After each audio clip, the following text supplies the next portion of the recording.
इस पापी युग में गौ माता का कोई कोई रखवाला है गोविंदा, कोई रखवाला है गोविंदा गोपाला, हे गोविंदा गोपाला, गोविंदा गोपाला, हे गोविंदा गोपाला।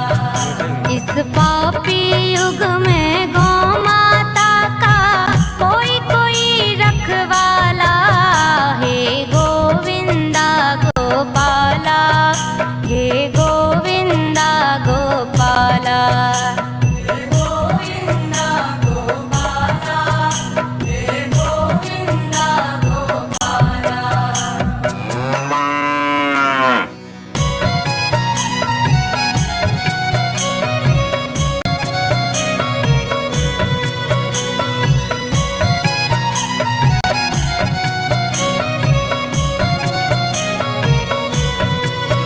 जो सबको दूध पिलाती है उसका ही खून बहाया, हरि ओम हरि ओम हरि ओम हरि ओम। जो सबको दूध पिलाती है उसका ही खून बहाया, धिक्कार है उसको जिसने माँ का मांस नोच कर खाया, मांस नोच कर खाया।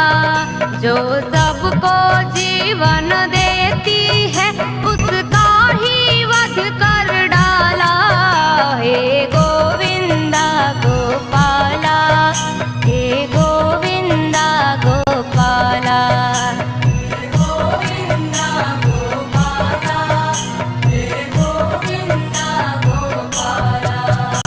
इस पापी युग में गौ माता का कोई कोई रखवाला है गोविंदा गोपाला, हे गोविंदा गोपाला, गोविंदा